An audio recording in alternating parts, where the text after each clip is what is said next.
तो नमस्कार दोस्तों, आपका बहुत-बहुत स्वागत है हमारे यूट्यूब चैनल आर्य पथ पर। दोस्तों, जो आज का एपिसोड रहने वाला है, वो बहुत ही इंटरेस्टिंग रहने वाला है। क्योंकि दोस्तों आज जो हमारे गेस्ट आने वाले हैं, आर्मी से रिटायर्ड हैं। उनकी जो कहानी है दोस्तों, वो बहुत ही इंटरेस्टिंग है।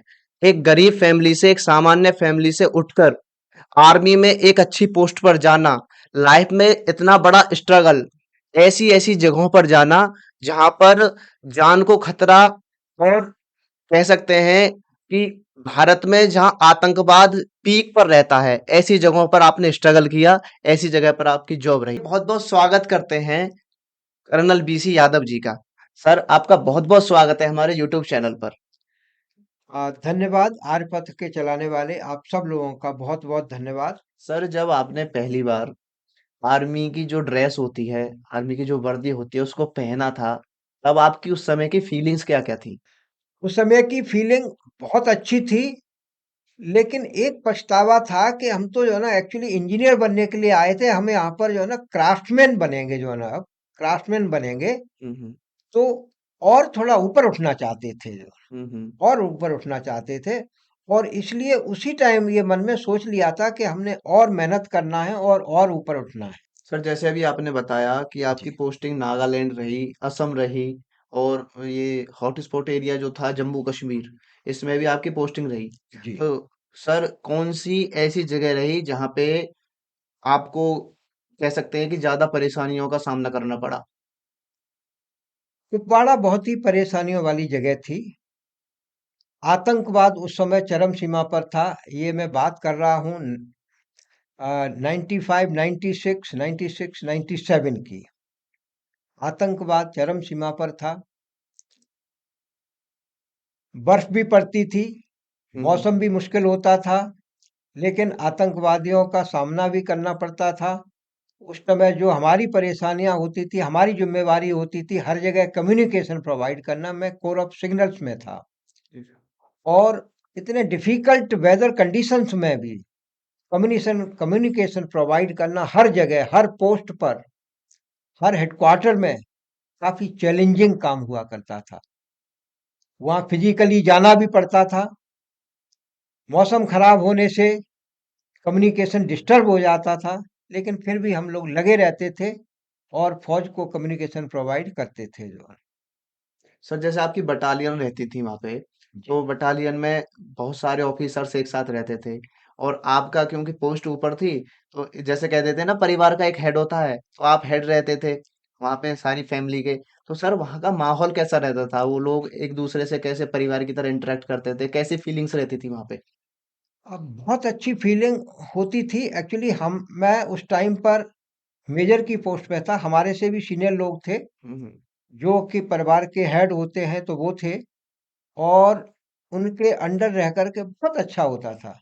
सारे दिन काम करते थे, शाम को सारे इकट्ठे होकर के जो है ना, मिल कर के जो है ना, खाना खाते थे, मैस में खाना खाते थे, ब्रेकफ़ास्ट करते थे, लंच करते थे और शाम को फिर जब समय मिलता था तो गेम्स भी खेलते थे जो। तो बहुत अच्छा। परेशानियों के अंदर भी हमने, जब बर्फ पड़ रही है उस टाइम पे हम लोग बैडमिंटन भी कभी-कभी खेलते थे। तो परेशानियों के डिफिकल्ट सिचुएशन का सामना करना हम लोगों ने बहुत अच्छी तरह से सीख लिया है फौज में रह कर के, कि हर कंडीशन में किस तरह से अपने आप को खुश रखना है, व्यस्त रहना है और काम भी करना है, अपना काम पूरा करना है। Sound health possesses the sound mind. जो खेलना बहुत ज़रूरी है। जी सर। और खेलने से जो है ना, हमारा केवल शरीर ही नहीं, हमारा जो है ना माइंड भी जो है ना बहुत अच्छा रहता है। सर, कोई ऐसी स्टोरी जिसे आप हमारे ऑडियंस के साथ शेयर करना चाहोगे? एक बार की बात है कि हम लोग अपने-अपने ऑफिसेज़ में काम कर रहे थे। एक हेलीकॉप्टर आया, पास में ही हेलीपैड था। यस। हेलीकॉप्टर आया और हेलीकॉप्टर टेक ऑफ करने वाला था और अचानक पता चला कि सामने पहाड़ी से गोलियां आने लगी जी सर। हेलीकॉप्टर के ऊपर। और वो गोलियां हमारे ऑफिसेज की दीवारों से पास होती हुई दूसरी तरफ निकल गई। हमारे जो सबसे हेड थे, सीओ, जी सर। उनके कमरे जहां पर वो सोते थे, हम्म। उनके बेड से 6 इंच ऊपर से होती हुई गोली निकल गई। लेकिन भाग्य किस्मत अच्छी थी कि उस टाइम पे वो दफ्तर में थे और रूम में नहीं थे। हम्म। जब ऐसा लगा कि गोलियां आ कहाँ से रही हैं, तो सारे लोग इधर उधर भागने लगे और अपनी अपनी पोजीशन लेने लगे। ऐसा लगा कि चारों तरफ से जो है ना आतंकवादी आ गए हैं। और कुछ देर के बाद फिर जब पता लगा कि वो दूर सामने वाली पहाड़ी से गोली आ रही हैं, तो ऐसी परिस्थिति कई बार आती रहती हैं, कई बार आती रहती हैं। अचानक आ जाता है। इसी तरह से एक बार थाना मंडी में हम लोग पोस्टेड थे। जी सर। ये बात है 2007-8 की। जो थाना मंडी में पोस्टेड थे, हमारी गाड़ी जा रही थी, रोड पर जा रही थी, अचानक मक्का के खेत से गोलियां आने लगी। कानवाई को रोक करके मक्का के खेत को घेरा गया, हम्म। आतंकवादियों को घेरा गया और आतंकवादियों को घेर करके जो है ना उनका खात्मा किया गया। तो इस तरह की सिचुएशन आती रहती हैं। ये तो फौज में और स्पेशली J&K में बड़े ही साधारण चीजें हैं जो कि हमेशा होती रहती हैं। कई बार ऐसा हुआ कि जिस रास्ते से हम लोग थोड़ी देर पहले निकले हैं, हम्म। 5 मिनट के बाद देखा है कि वहां पर ब्लास्ट हो गया है। अगर 5 मिनट पहले अगर हमारी गाड़ियां वहां पर होती, तो हमारी गाड़ियां भी जो है ना उस ब्लास्ट का शिकार हो गई होती। कई बार हुआ है ऐसा जी। सर, भारतीय सीमा पर भारतीय सेना बल पूरी तरह से तैनात रहता है, तो ये आतंकवादी किस प्रकार से भारत में घुस जाते हैं? ऐसा है कि जो जम्मू एंड कश्मीर की जो टरेन है, बहुत ही डिफिकल्ट टरेन है। पहाड़ियां हैं, नदियां हैं, इस तरह के रास्ते हैं कि 100% सील करना बहुत ही मुश्किल है, हम्म। बहुत मुश्किल है। और वो भी दिन के 24 घंटे। और स्पेशली जब वेदर कंडीशंस खराब होती हैं, जब आपको 2 फीट सामने का नहीं दिखाई देता है, उस टाइम पर ये लोग अंदर घुस आते हैं। हम्म। कहीं-कहीं पर इन लोगों ने ऐसे सुरंग बनाए हुए हैं कि उन सुरंगों के रास्ते से अंदर आ जाते हैं। नदियों के रास्ते से अंदर आ जाते हैं। तो ये बाहर आने के बहुत सारे रास्ते हैं। इसी तरह से कई बार ऐसा पाया गया है कि पीछे के रास्ते से, मान लो नेपाल के रास्ते से, बांग्लादेश के रास्ते से, इन रास्तों से भी आकर के और वो J&K में पहुंच जाते हैं। तो आने के बहुत से रास्ते हैं। सर, बहुत बार देखा गया है कि आतंकवादी जब भारत की सीमा में एंटर कर जाता है, और चाहे वो बांग्लादेशी आतंकवादी हों या वो पाकिस्तान से आए हुए हों या बाहर की किसी भी जगह से जो आतंकवादी आए हुए हैं, कई बार देखा जाता है कि वो उनकी आइडेंटिटी, वो उनका जो जितनी भी पहचान है उनकी, वो सब चेंज हो जाती है। तो वो चेंज, क्या वो पहले से ही प्लानिंग करके आते हैं, या भारत के कुछ अंदर भी आतंकवादी इस प्रकार के हैं जो उस आइडेंटिटी को चेंज करने में उनका साथ देते हैं? से ये जो आतंकवादी ऑर्गेनाइजेशंस हैं, ये बड़े ही हाई लेवल पर काम करती हैं। एक आदमी कोई आतंकवाद नहीं फैला सकता। ये ऑर्गेनाइज्ड गैंग बने हुए हैं हम्म। जो ये सारे काम करते हैं, बाहर और अंदर भी, हमारे अंदर भी। ऐसा हो नहीं सकता कि अगर हमारे देश का कोई आदमी उनका साथ न दे, तो आतंकवादी आकर के और वो सरवाइव कर सके, ऐसा हो नहीं सकता। हमारे देश के भी कुछ लोग ऐसे होते हैं जो कि उनका साथ देते हैं, उनको अपने घरों में जगह देते हैं, उनकी मदद करते हैं, उनकी आइडेंटिटी बनाने में मदद करते हैं। तो जब तक हमारे यहाँ कोई मदद नहीं करेगा, तब तक बहुत मुश्किल है जो है ना आतंकवादियों का आकर के सरवाइव करना। तो सर, ये चीज देखी जाए तो भाई की जो सुरक्षा है उसे तो भारतीय सेना कर रही है, पर क्या इस हिसाब से देखा जाए तो देश के जो आंतरिक सुरक्षा है उस पे भी काम करना आवश्यक है क्या? बहुत ही आवश्यक है। देखिए, जब हम बोलते हैं आंतरिक सुरक्षा, तो बाहरी सुरक्षा जैसे हम कहते हैं कि फौज करती है जो है ना, केवल हम ये कह कर के हम खत्म कर देते हैं कि फौज करती है। लेकिन फौज भी करने के लिए उसे इस देश की सपोर्ट चाहिए, इस देश के लोगों की सपोर्ट चाहिए, इस समाज की सपोर्ट चाहिए, समाज के हर व्यक्ति की सपोर्ट चाहिए। जो फौज में लोग गए हुए हैं, वो इसी समाज से गए हुए हैं। जब तक ये समाज अच्छा नहीं होगा, तो वो फौज के लोग अच्छे नहीं हो सकते। हमें इस समाज, हर समाज के व्यक्ति की जिम्मेवारी है कि अपने आप को ठीक रखना है, और जो फौज में गए हुए हैं उनकी भी देखभाल करनी है, उनके परिवार की देखभाल करनी है, उनके बच्चों की देखभाल करनी है।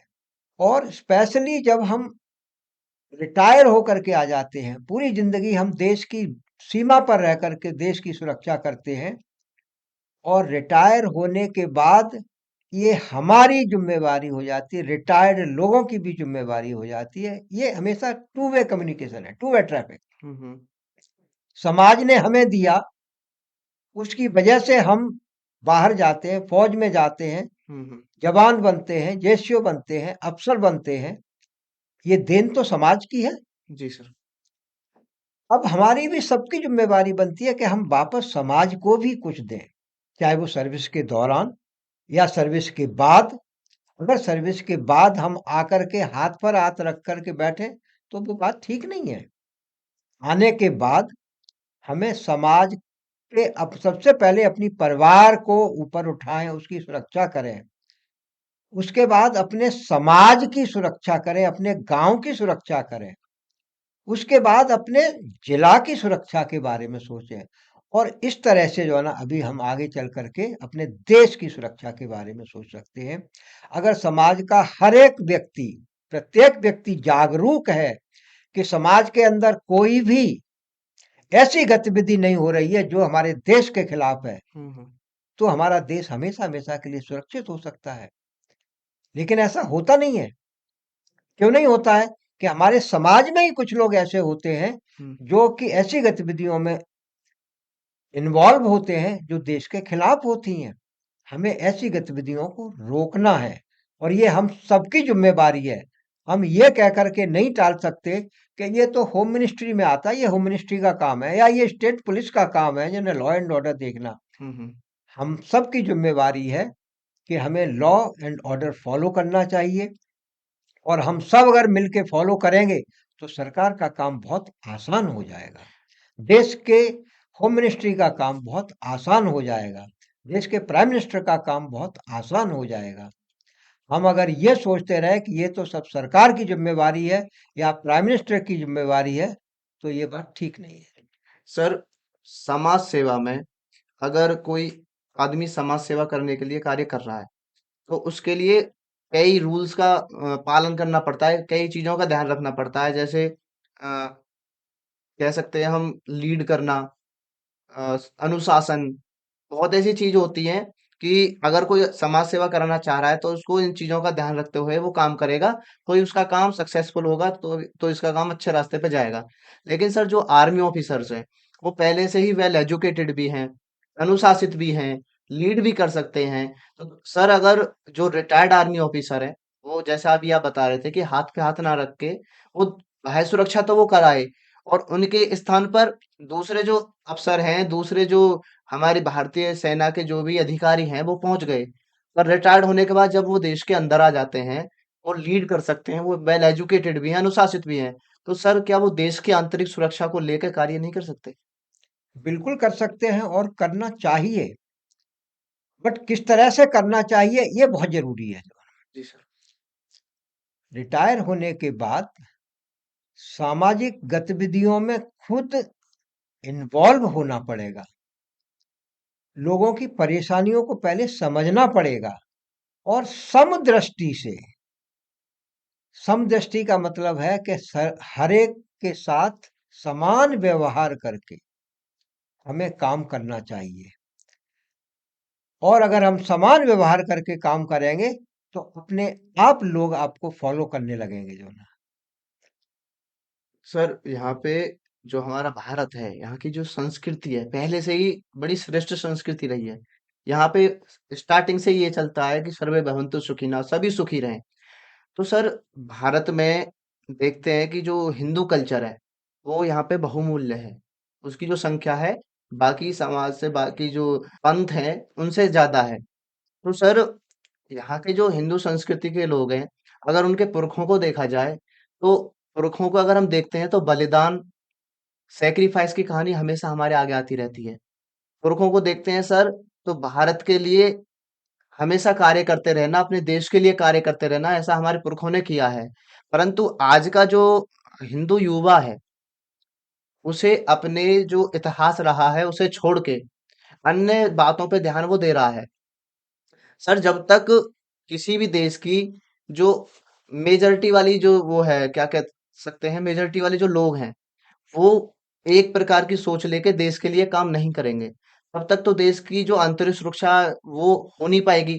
क्योंकि जो यहाँ पे ज्यादा संख्या में है वही देश के लिए नहीं सोचेगा, तो देश अंदर से मजबूत कैसे बनेगा। बिल्कुल सही कहा आपने कि मेजॉरिटी का काम है एक सोच, हम्म। लेकिन वो सोच एक सकारात्मक सोच लेकर के हमें चलना है। और जो हमारी मेजॉरिटी है उसका फर्ज ये भी है कि दूसरे लोगों को भी साथ लेकर के अगर हम चलें तो बहुत अच्छा रहेगा। हम किसी को निग्लेक्ट नहीं कर सकते। हम आज की दुनिया में हम किसी को निग्लेक्ट कर नहीं कर सकते। हमने लोगों की सोच बदलनी है। हम्म। सोच बदलनी है। और सोच कैसे बदलेंगे? हमने उनके साथ मिलकर के सकारात्मक सोच पैदा करना है, देश के प्रति भावना जागृत करनी है। समस्या ये है कि देश के प्रति भावना जागृत नहीं हो रही है। जो दूसरे लोग हैं, जो जैसा कि आपने बताया कि मेजॉरिटी के अलावा जो लोग हैं, वो लोगों की सोच में ये बैठ गया है कि नहीं, ये तो जो है ना किसी और का देश है। हम्म। इस भावना को हमने चेंज करना है। और इस भावना को हमने सकारात्मक दृष्टि से उनके साथ मिल करके चेंज करना है, बदलाव लाना है। एक अच्छे रास्ते पर चलना सिखाना है, अलग चलना नहीं सिखाना है। और उनको जो है ना अपने साथ मिला करके हम आगे बढ़े तो हमारी और मजबूत शक्ति बढ़ जाएगी। सर, भारत के हिंदू जातिवाद में बट रहे हैं, तो सर ये जातिवाद देश के लिए नुकसानदायक साबित हो सकता है। जातिवाद नुकसानदायक ही नहीं, हम ये कहेंगे कि ये हमारे लिए एक आक्षेप लगता जा रहा है। हम्म। अगर हम अपना इतिहास देखें तो पहले हमारे देश में कोई जात नहीं थी जो ना। हम्म। और ऐसा कहा गया है कि कर्म प्रधान विश्व रचे राखा। हमारे देश में हमारा जो सनातन हमें सिखाता है कि कर्म प्रधान होता है। और पहले जो हमारी जातियां थीं या जो वर्ड जिनको कहा गया था, वो केवल कर्म के आधार पर बेस्ड थे। जो लड़ना जानता था उसको हमने क्षत्रिय का नाम दे दिया था। जो व्यापार करना जानता था उसको हमने वैश्य का नाम दे दिया। जो सेवा करना जानता था उसको हमने शूद्र का नाम दे दिया। तो इस तरह से कर्म के आधार पर वर्ड हमने आधारित किए हुए थे, लेकिन उन्हीं को आजकल जातियों में परिवर्तित कर दिया गया है। और ये हमारे लिए बहुत ही खतरे की निशानी है। आपसी हम प्रेम लोग खत्म होता जा रहा बढ़ते चले जा रहे हैं। है। सर, जब आप आर्मी में थे जी। तभी से आपकी आंखों में परेशानी होना स्टार्ट हो गई थी, तो सर पहले तो हम जानना चाहेंगे कि ये कैसे तो स्टार्ट हुई और ये क्या है, मतलब बीमारी कौन सी है, कि इससे क्या प्रॉब्लम्स आई, आपको क्या प्रॉब्लम्स फेस करनी पड़ी।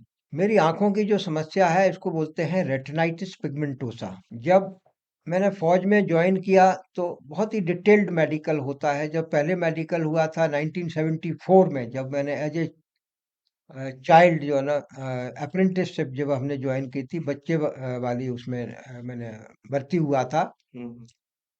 उस टाइम पर भी कोई प्रॉब्लम नहीं आई थी। उसके बाद 79 में जब ऑफिसर का सिलेक्शन हो गया ऑफिसर के लिए, तो बहुत ही थॉरो एग्जामिनेशन, मेडिकल एग्जामिनेशन होता है, तब भी कोई प्रॉब्लम नहीं आई है, नहीं आई। और मैं शुरू से ही खेलों में काफी रुचि रही हमारी। मैं एक स्क्वॉश गेम होता है, स्क्वॉश खेलता था, जिसकी बॉल बहुत छोटी होती है। एक बार मैं खेल रहा था, बहुत अच्छे लेवल तक मैंने खेला हुआ है।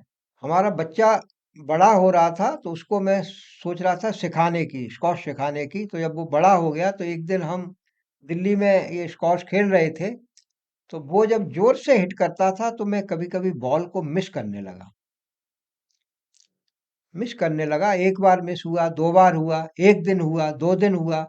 मैं 1 हफ्ते की छुट्टी आया हुआ था, वो ज़्यादातर मैंने देखा कि मैं मिस कर रहा हूँ बॉल को। मैं वापस जब गया छुट्टी काट कर के तो मेडिकल कराया जा कर के, तो मेडिकल में सामने चार्ट पढ़वाते हैं, वो मैंने पढ़ दिया, हम्म। कोई प्रॉब्लम नहीं। तो डॉक्टर ने बोला कि आपकी आई साइट ठीक है। तो मैंने कहा कि मुझे ठीक नहीं लग रही है, मुझे ऐसे-ऐसे प्रॉब्लम आ रही है, मैं बॉल मिस कर रहा हूँ। तब मेरी आँखों को डायलेट करके देखा गया तब डॉक्टर साहब ने बताया कि यस, आपकी आंखों में प्रॉब्लम है और इस प्रॉब्लम को कहते हैं रेटिनाइटिस पिगमेंटोसा। आपके रेटिना पर ब्लैक स्पॉट्स डिपॉजिट हो रहे हैं हम्म। और जिससे कि आपकी रोशनी थोड़ी सी कम होती जा रही है। उसके बाद काफ़ी ट्रीटमेंट कराया, फौज के हॉस्पिटल्स में कराया, बाहर के सिविल हॉस्पिटल्स में भी कराया, लेकिन फाइनली ये पाया गया कि इस बीमारी का अभी तक दुनिया में कोई इलाज है नहीं। तो उसके बाद मैं भी जो है ना आराम से शांतिपूर्वक बैठ गया हूँ। जब किसी का इलाज नहीं है तो फिर परेशान क्यों होना है। जी सर। तो सर ये जैसे अभी आपको जो समस्या है अब ज्यादा हो गई, अब दिखाई नहीं देता, तो ये जो प्रॉब्लम कब से ज्यादा आई? मैं 2015 में फाइनली रिटायर हुआ और ये प्रॉब्लम अभी पिछले 2 साल से 2.5 साल से ज़्यादा हो गई है। हम्म। 2.5-3 साल पहले से मैं आराम से अपना चल सकता था, जॉगिंग के लिए जाता था, वॉक के लिए जाता था, सारे काम कर सकता था। लेकिन अब मैं अकेला जो है वॉक करने के लिए नहीं जा सकता हूँ। अब मुझे सपोर्ट की ज़रूरत पड़ती है। तो सर इसमें ऐसा रहता है कि इमेज रेटिना पर नहीं बनती है। रेटिना पर ब्लैक स्पॉट जब डिपॉजिट हो जाते हैं तो अल्टीमेटली आपको कोई भी ऑब्जेक्ट दिखाई कैसे देता है, रेटिना से लाइट रिफ्लेक्ट होती है। हम्म। वो रिफ्लेक्ट नहीं हो रही है लाइट, रेटिना में एब्जॉर्ब हो जाती है। तो जब एब्जॉर्ब हो जाएगी, रिफ्लेक्ट नहीं होगी, तो आपको सामने का ऑब्जेक्ट दिखाई नहीं देगा। सर आपने आर्मी के लिए वेब डेवलपमेंट का भी काम किया है, वहां पे आपकी फीलिंग्स कैसी रही? जी, जैसा कि मैंने बताया कि मैंने बीटेक किया मैंने इलेक्ट्रॉनिक्स एंड कम्युनिकेशन सिस्टम से। हम्म। उसके बाद मैंने पोस्ट ग्रेजुएशन की कंप्यूटर साइंसेस से। तो मुझे मौका मिला जो है ना कंप्यूटराइज्ड ऑर्गेनाइजेशन में काम करने के लिए 4 साल। और उस 4 साल के दौरान हमारी जो टीम काम कर रही थी वो computerised war game Indian army के लिए डेवलप कर रही थी। हम्म। और ये पहला इंडियन आर्मी में कंप्यूटराइज्ड वॉर गेम था कि जो लड़ाई हम ग्राउंड पर करते हैं उसको हम कंप्यूटर पे किस तरह से सिमुलेट कर सकते हैं और एक बिल्डिंग के अंदर बैठ करके वो पूरी प्रैक्टिस कर सकते हैं। तो उस तरह का जो है ना कंप्यूटराइज्ड वॉर गेम हम्म। बनाया था, जिसमें कि 84 कंप्यूटर्स वर नेटवर्क्ड टुगेदर। हम्म। और ये इंडियन आर्मी का सबसे पहला ऐसा नेटवर्क था कि इतना बड़ा नेटवर्क एक बिल्डिंग में जो हाउस था। और ये दिल्ली में था, डीआरडीओ के साथ मिलकर के काम कर रहे थे। और ये 2001 में तैयार हो गया था। अभी जो युवा आर्मी के लिए तैयारी कर रहे हैं, जी। उनको आप कैसे मोटिवेशन देना चाहोगे? आपके शब्दों में उनको मोटिवेशन पहुंचे, वो भी खुश हो जाएंगे कि एक जो कर्नल की पोस्ट पर रहे हैं वो हमको मोटिवेशन दे रहे हैं। क्योंकि देखो सर ऐसा है, आज के जो युवा हैं पढ़ रहे हैं, ठीक है, लेकिन वो जो एरिया है वहां पे उनको मोटिवेट करने वाले लोग बहुत कम है। मोटिवेट या तो टीचर है, पर जो अच्छे आर्मी ऑफिसर्स हैं उनकी संख्या बहुत कम है कि उनको मोटिवेशन नीचे के जो ये लोग तैयारी कर रहे हैं उनको दे पाए युवाओं को। तो युवाओं को कैसे आप मोटिवेशन दोगे कि आर्मी के लिए वो तैयारी करें, और आर्मी के लिए तैयारी केवल अ, पैसे कमाने के पर्पज से नहीं, देशभक्ति को लेके और देश के लिए कार्य करें, इस प्रकार की भक्ति को लेके अभी से चलें, इस प्रकार से मोटिवेशन सर। बहुत अच्छा सवाल किया है आपने और ये मेरे ख्याल से सबसे अच्छा सवाल है जो आज के यूथ के लिए लागू होता है। मैं ये कहना चाहूँगा सभी से, जिस तरह से कि मुझे 1974 में ये पता नहीं था कि फौज में जवान क्या होता है, ऑफिसर क्या होता है और जेसीओ क्या होता है। और इसी तरह से आज भी वही स्थिति है जो मैं देख रहा हूँ। हम्म। मैं ग्रेटर नोएडा में रहता हूँ, इधर उधर जाता रहता हूँ, लोगों को भागते हुए देखता हूँ। अपने यहाँ छुट जाता हूँ, मैं फिरोजाबाद का रहने वाला हूँ, वहां पर भी लोगों को ग्रुप्स में भागते हुए देखता हूँ। और जब मैं पूछता हूँ कि हाँ भाई क्या हो रहा है, हम्म। तो बोलते हैं कि साहब फौज की भर्ती के लिए तैयारी कर रहे हैं। मैं ये कहना चाहूँगा सभी से कि केवल फ़ौज की भर्ती के लिए ही तैयारी मत करो।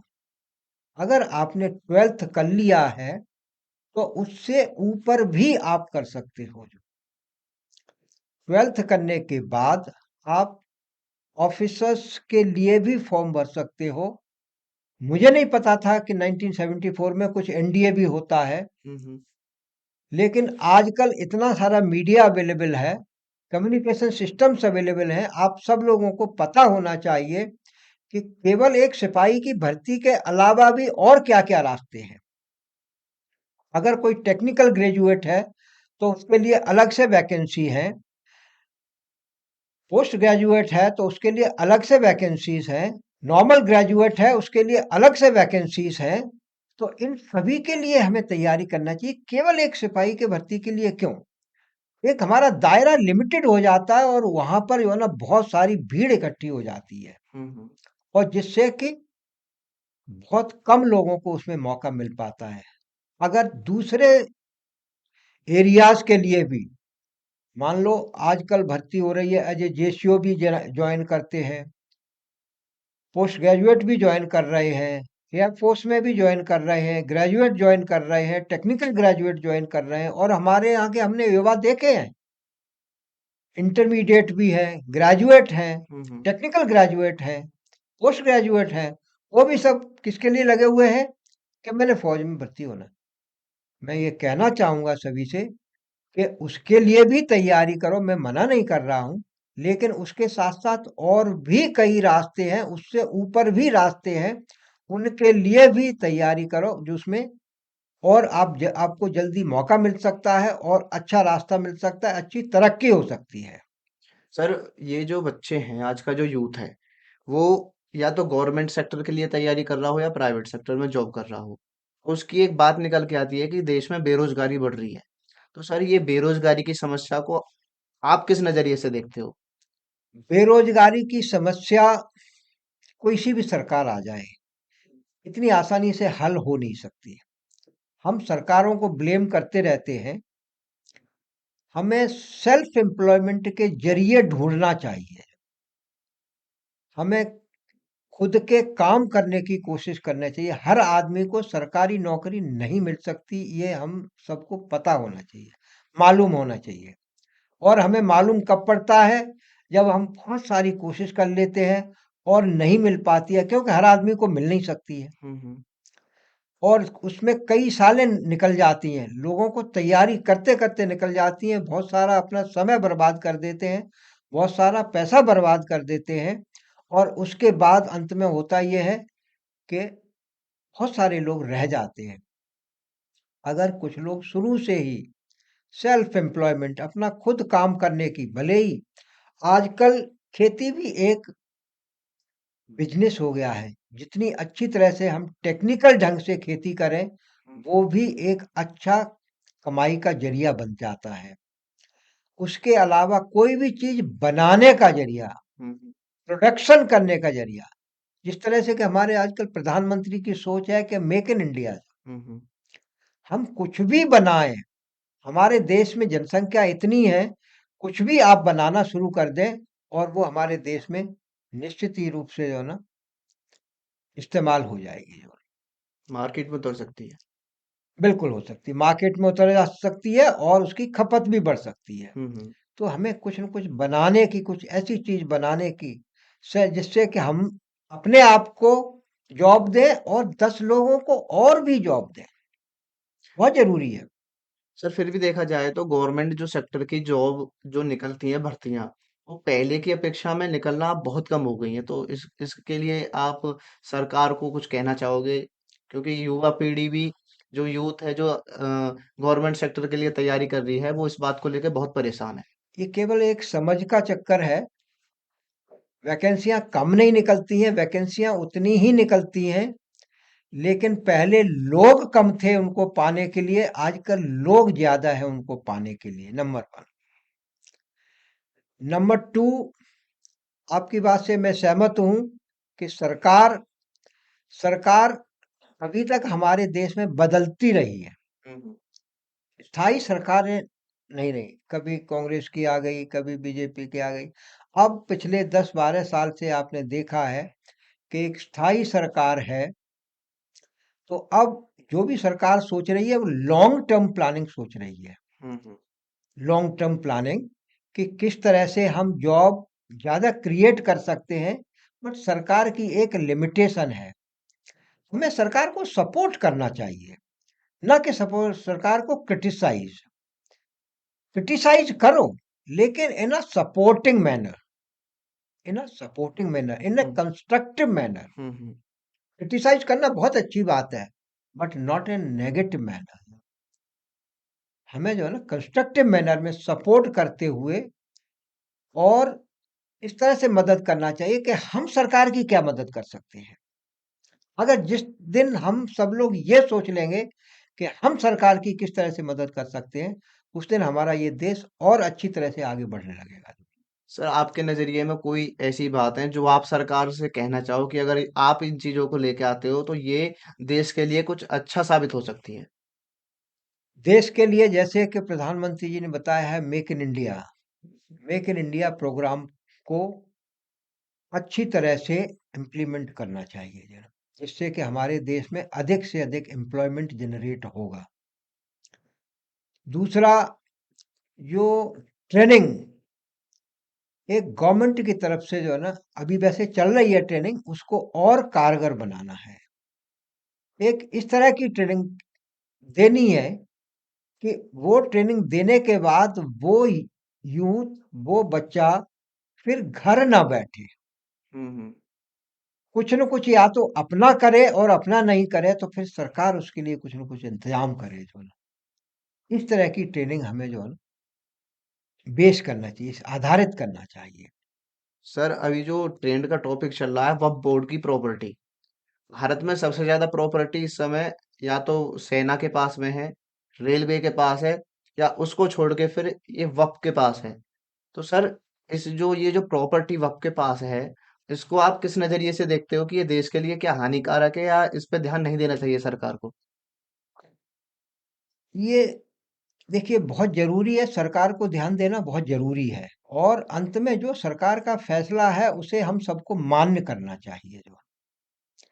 इस देश में कोई भी ऐसी चीज़ नहीं होनी चाहिए जिस पर कि सरकार का ध्यान ना हो, और ना कोई चीज़ ऐसी होना चाहिए जो कि सरकार की आउट ऑफ कंट्रोल हो, चाहे कोई भी चीज़ है। मैं अकेले वक्फ बोर्ड की बात नहीं कर रहा हूँ, कोई भी देश की चीज़ है, सरकार से अलग तो वो चीज़ हो ही नहीं सकती है। अगर वो इस देश की चीज़ है, तो वो सरकार के अंडर होना ही बहुत ज़रूरी है।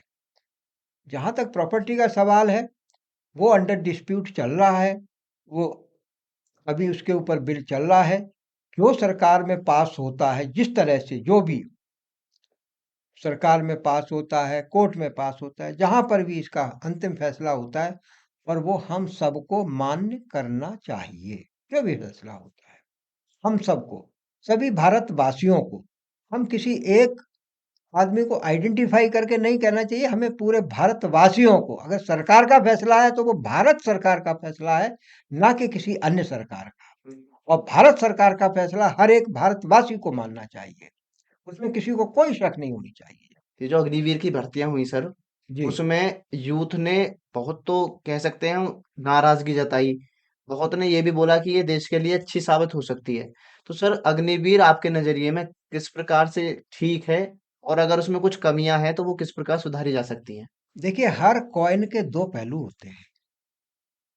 कोई भी सिक्का अगर आप उछालते हैं, तो या तो वो जो चित होता है या पट होता है, हेड होता है या टेल होता है। हम्म।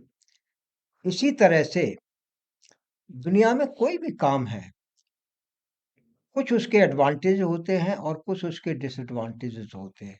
यानी कि कुछ फायदे होते हैं, कुछ कुछ नुकसान होते हैं। जब अग्निवीर की योजना आई, तो इसके ऊपर काफी लोगों की जो है नाराजगी, लोगों ने, बच्चों ने, लोगों ने, अपने देशवासियों ने जाहिर की। और मैं खुद उस टाइम पर अ, इस ग्रेटर नोएडा के आसपास गांवों में गया और लोगों को समझाया जा करके। हम्म। एक्चुअली अग्निवीर को लाना सरकार की एक मजबूरी थी। क्यों मजबूरी थी? क्योंकि उससे पहले कोरोना के टाइम पर कई साल तक कोई एम्प्लॉयमेंट नहीं हुआ था, भर्ती नहीं हुई थी, क्योंकि पूरा देश कोरोना में से प्रभावित था। और उन 2-3-4 साल में बहुत सारे लोग अनएम्प्लॉयड हो गए थे। बहुत सारे लोग जो है ना, कुछ लोगों की जो है ना एज निकल रही थी, कुछ लोगों की निकल चुकी थी। तो इसलिए सरकार ने ये सोचा कि किस तरह से हम ज़्यादा से ज़्यादा लोगों को कम से कम समय में एम्प्लॉयमेंट दे सकते हैं।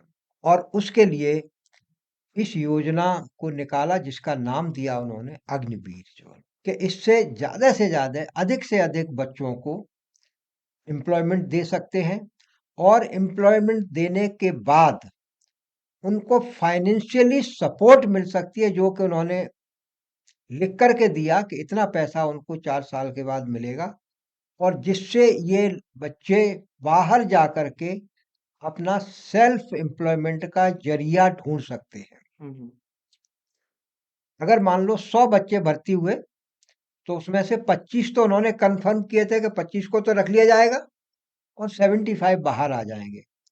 उस 75 को पैसा देने के लिए तय हुआ, और पैसा देने के बाद दूसरे फोर्सेस में उनके लिए वैकेंसी रिजर्व हुई, रिजर्वेशन दिया गया। लाइक सीआरपीएफ, दूसरे पैरामिलिट्री फोर्सेस हैं, दूसरे गवर्नमेंट ऑर्गेनाइजेशंस हैं, उनमें भी उनको रिजर्वेशन दिया गया है। तो कुछ लोग तो उसमें निकल जाएंगे, और कुछ लोग जो उनको पैसा मिलेगा उससे अपना सेल्फ एम्प्लॉयमेंट का जरिया ढूंढ लेंगे। तो इससे अधिक से अधिक लोगों को एम्प्लॉयमेंट मिल सकता है। कोई तैयारी कर रहा है बच्चा किसी जॉब के लिए, और गवर्नमेंट सेक्टर में भी जॉब कर रहा है या प्राइवेट सेक्टर कोई भी कॉर्पोरेट जॉब हो, सर ये जो वर्ड आता है ना, ले दे के काम चलाने वाला, तो ये जो करप्शन इतना बढ़ गया है, ये करप्शन कैसे खत्म हो सकता है? जैसा कि मैंने सबसे पहले बताया था कि हम सबकी जिम्मेदारी है इस समाज को ऊपर उठाने के लिए। ना कोई सरकार इसको ठीक कर सकती है, ना कोई ऑर्गेनाइजेशन ठीक कर सकती है। जैसा कि आप लोगों ने एक नारा सुना होगा कि हम बदलेंगे, युग बदलेगा। हम्म। हम बदलेंगे, युग। युग बदलेगा। अगर हम अपने आप को ये सोच लें कि हमने ईमानदारी से काम करना है, हमने मेहनत से काम करना है, और अगर मेरे पास बैठे हुए आप हैं, आप भी यही बात सोच लें कि आपने मेहनत से काम करना है, आपने ईमानदारी से काम करना है, आपके पास बैठा हुआ दूसरा आदमी है, वो भी यही सोच ले, तब ये खत्म हो जाएगा। अन्यथा ये खत्म होना बहुत मुश्किल है। और ये केवल हमारे देश की समस्या नहीं है, ये बहुत सारे देशों की समस्या है, लेकिन हमारे देश में कुछ ज्यादा है। सर, आपके जो छोटे बेटे हैं वो भी एयरफोर्स में हैं, तो सर एक प्रकार से वो एयरफोर्स में भी गए हैं, आप उनके सीनियर हो, तो एक प्रकार से तो सीनियर के लहजे से और एक पिता के लहजे से आप उनसे क्या एक्सपेक्ट करते हो कि देश के लिए उनको ये करना चाहिए? मेरा अपने बच्चे से हमेशा कहना यही होता है कि बेटा, अपनी मेहनत करो और ईमानदारी से काम करो। काम करने से कभी कोई थकता नहीं है। अगर जरूरत पड़ती है तो हमें 24 घंटे काम करने के लिए तैयार होना चाहिए। और फौज एक ऐसी ऑर्गेनाइजेशन है, चाहे वो फौज का मतलब मेरा है कि आर्मी, नेवी, एयरफोर्स, हम्म। कि इसमें हम नंबर ऑफ आवर्स जो है ना वो फिक्स नहीं कर सकते हैं। हमें कभी कभी जरूरत पड़ती है, 24 घंटे काम करना पड़ता है, और करते हैं। और तभी इसीलिए जो भारतीय सेना है, या भारतीय जो इंडियन आर्मड फोर्सेस हैं, वो दुनिया में उनका नंबर सबसे पहले आता है, क्योंकि वो 24 घंटे काम करने के लिए तैयार होते हैं, और हर तरह की सिचुएशन में, हर तरह की टरेन में काम कर सकते हैं, और ग्राउंड पर काम कर सकते हैं। हम्म। तो हमारा अपने बेटे से हमेशा कहना यही होता है कि बेटे, काम करने से कोई नहीं थकता है। जो भी काम मिलता है अपनी पूरी मेहनत और ईमानदारी से काम करते रहो, और बाकी ऊपर वालों के ऊपर छोड़ दो। सब लोग आपको देख रहे हैं, नीचे भी देख रहे हैं, नीचे वाले भी देख रहे हैं, और ऊपर वाले भी देख आपने इतनी बातें भारत के युवाओं को बताई, उनको एक दिशा दी अगर भारत का युवा आपकी दिशा पर चलता है तो कहीं ना कहीं जाके वो एक अच्छी पदवी को प्राप्त कर लेगा। सर, आप हमारे चैनल पर आए, आपका बहुत बहुत धन्यवाद। अंत में सर हम बस ये चाहेंगे कि आप युवाओं को, भारत के नागरिकों को कुछ ऐसा बताएं जिससे उनको एक दिशा मिले जिस पे वो कार्य कर सकते हैं। जैसा कि मैंने पहले बताया कि मैं एक सामान्य परिवार से हूँ और हमारे खेतों पर एक कुटिया बनी हुई थी। उस कुटिया पर जो है ना हमेशा एक दो संत रहते थे और हम बच्चों का काम यही होता था कि उन संतों को नहलाना है। कुटिया के सामने कुआं होता था, उनको नहलाना है, पानी हमने खींचना है, उनके ऊपर डालना है और उनके बाद उनके लंगोटी धोना है, उनके कपड़े धोना है। तो ये सेवा का भाव हमारे परिवार से उत्पन्न हुआ है और हमें मिला है। हम्म। और सेवा जो आदमी करता है और मेहनत करना भी, क्योंकि सामान्य परिवार से थे, बगैर मेहनत के कोई चीज हासिल हो नहीं सकती। ये हमने सीखा है और बचपन से ही हमें सिखा दिया गया, परिवार में सिखा दिया गया। तो मैं सभी से यही कहना चाहूंगा कि सेवा जहां भी मौका मिलता है हमें सेवा करने के लिए आगे बढ़ना चाहिए। मेहनत, हमेशा मेहनत से काम करना चाहिए और ईमानदारी से काम करना चाहिए। शॉर्टकट लेने से कुछ देर के लिए सफल हो सकते हैं, लेकिन ज्यादा देर तक वो नहीं रुकता है। तो सेवा, मेहनत और ईमानदारी जिसके अंदर है, वो आदमी कभी भी, वो बच्चा, इंसान कभी भी जीवन में फेल नहीं हो सकता। वो हमेशा आगे बढ़ता रहेगा और आगे चाहे भले ही ना बढ़े, हमेशा उसको संतोष रहेगा, सेल्फ सेटिस्फेक्शन रहेगा। जो आदमी मेहनत नहीं करता है उसको कभी सेल्फ सेटिस्फेक्शन नहीं होता है। उसको हमेशा ये लगा रहता है कि मुझे कोई देख तो नहीं रहा है, मुझे कोई चेक तो नहीं कर रहा है। लेकिन जो आदमी मेहनत करता है, ईमानदारी से करता है, उसे कभी भी ये डर नहीं रहता है। तो मैं सभी युवाओं से यही कहना चाहूंगा कि मेहनत करें, सेवा का मौका मिलता है वहां पर सेवा करें, जिसकी भी सेवा करने का मौका मिल सकता है। परिवार में अपने बड़ों की सेवा करें, अपने किसी भाई की सेवा करें जहाँ की जरूरत है उसको, किसी दोस्त की, देशवासी की, जहाँ भी मौका मिलता है वहां सेवा करने का अपने आप को आगे लाएं और ईमानदारी से काम करें। Thank you sir.